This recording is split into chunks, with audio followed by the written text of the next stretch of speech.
Hello, and welcome to our deep dive on best practices for citizen science in Australia in 2025. If you're launching or refining a species monitoring project, you're stepping into work that's both rewarding and demanding, and absolutely essential. In Australia, citizen science isn't a nice to have. It's part of our conservation infrastructure for detection, response, and long-term recovery. Why Australia is different. Our biodiversity is uniquely rich and fragile. Around 87% of mammals, 93% of reptiles, and 94% of amphibians are found nowhere else. Nearly half our birds are endemic. That raises the stakes for accuracy and data sensitivity. A sloppy record of a rare orchid or an exposed nesting site isn't just an error. It can cause harm. Add scale and remoteness, deserts, savannas, alpine valleys, long distances, and logistics dictate your methods. Offline collection, long gaps between trainings, and regional volunteer hubs that support others across their bioregion. And volatility is our baseline now. Fires, floods, heat waves, droughts. Mature projects pivot safely and ethically to provide post-event data decision-makers can use, as we saw with spikes in iNaturalist AU observations during and after the Black Summer fires. The good news? Australia's data backbone is world-class. The Atlas of Living Australia, ALA, aggregates tens of millions of records and feeds global systems like GBIF. Align with Darwin Core and stream your data to the ALA to amplify impact.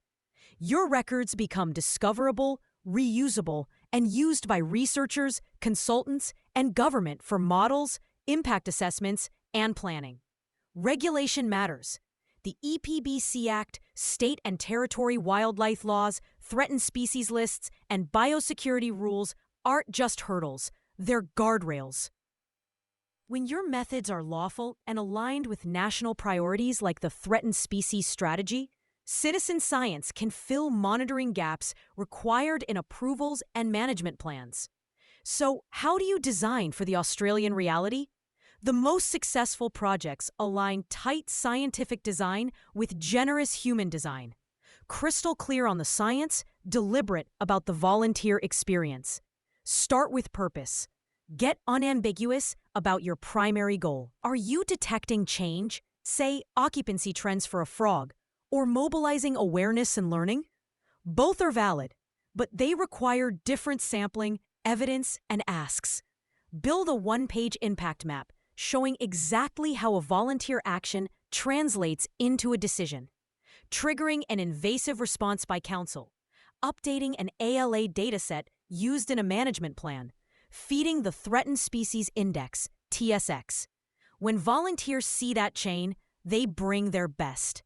Design your sampling like a scientist. Communicate it like a human. For trend detection, standardize effort. Fixed sites, repeated visits, time or distance-based effort.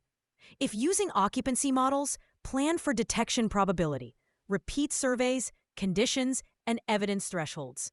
For rapid response, design for speed, coverage, and triage.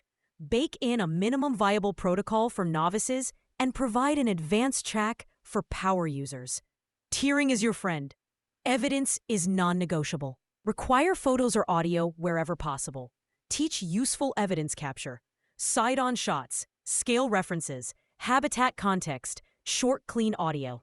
Use ML suggestions as assistants, not arbiters. Build expert review into your pipeline and be transparent about verification status. A tiered trust system, novice to verified to expert, scales without diluting quality. Now, your data backbone. Decide core fields upfront and map to Darwin Core. Keep taxonomy synced with an ALA-compatible authority. Choose a Creative Commons license compatible with national and global infrastructure, and be explicit in onboarding. For sensitive species and locations, implement geoprivacy from day one. Obfuscate coordinates, set appropriate coordinate uncertainty, align with jurisdictional guidance. Document data lineage and keep an audit trail. Automate your pipeline to the ALA to avoid manual uploads and version confusion. Safety and ethics are essential. Australia's conditions are serious. Require a simple safety plan. Check in, check out, weather thresholds, fire danger awareness, flood risks, first aid basics, and no-go rules. Prepare volunteers, water, sun protection, snake awareness, vehicle safety. For acoustic sensors or cameras, comply with animal welfare and privacy laws. Factor in biosecurity. Clean down protocols to prevent spreading weeds or pathogens. Know which activities need permits. Don't guess. Make approvals painless for volunteers or design protocols to avoid regulated actions. Indigenous partnerships are essential, not optional. Seek free, prior, and informed consent when collecting or publishing data on country. Co-design with traditional owners where possible. Respect cultural protocols and heritage. Use Indigenous data governance principles like CARE to guide how you manage and share records from Indigenous lands. Build benefit sharing from the start. Data access settings, co-authorship, training, or resourcing. It's the right thing, and it strengthens your project. Design the human experience. Volunteers stick when work is doable, meaningful, and social.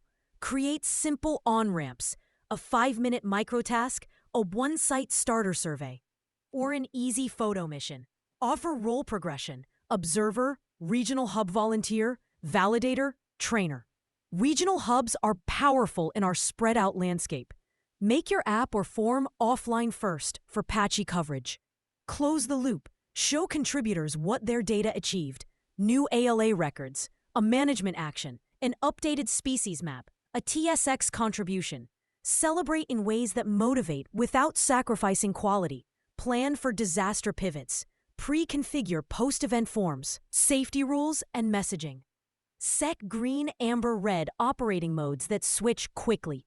Decide what's safe to collect and what must be left to professionals. After a fire or flood, volunteers can document presence, absence, habitat condition, and early recolonization, if safe and lawful. Obfuscate sensitive locations and update permissions as conditions change. Governance and quality control keep the engine humming. Build a QA pipeline with automated checks, human review, and visible verification status. Schedule periodic audits, version datasets, and freeze releases so others can cite them. Publish a methods page that a scientist or consultant can trust. If you can, publish a short data paper or protocol to signal seriousness and enable reuse. Measure what matters. Don't just count participants. Track survey effort, verification rates, time from submission to decision, management actions triggered, ALA and GBIF reuse. Mentions in planning documents and contributions to national indicators like the TSX. Share a quarterly or annual impact note with your community. When people see the arc from observation to outcome, they stay. A few practical moves to do this month. Draft your one-page impact map and make it public. Choose a minimum viable protocol for one species or habitat and test it with 5 volunteers in 2 regions, including one with patchy coverage. Stand up your data schema mapped to Darwin Core and push a small pilot dataset into an ALA sandbox to check the plumbing. Set default geoprivacy rules for sensitive taxa now, not later. Write a 2-page safety guide and require a quick knowledge check in onboarding. Recruit 2 regional hub volunteers and give them a simple brief and support. Create an automated message that shows each contributor where their record went and why it matters. Remember, the difference between a feel-good project and a decision-grade project is the system around the observations. Tight scientific design paired with generous human design is the winning formula. Australia's realities, endemism, distance, volatility, law, and data infrastructure change the playbook. When you design with them rather than against them, you produce data that's trusted and used, and you build a community that's proud to contribute.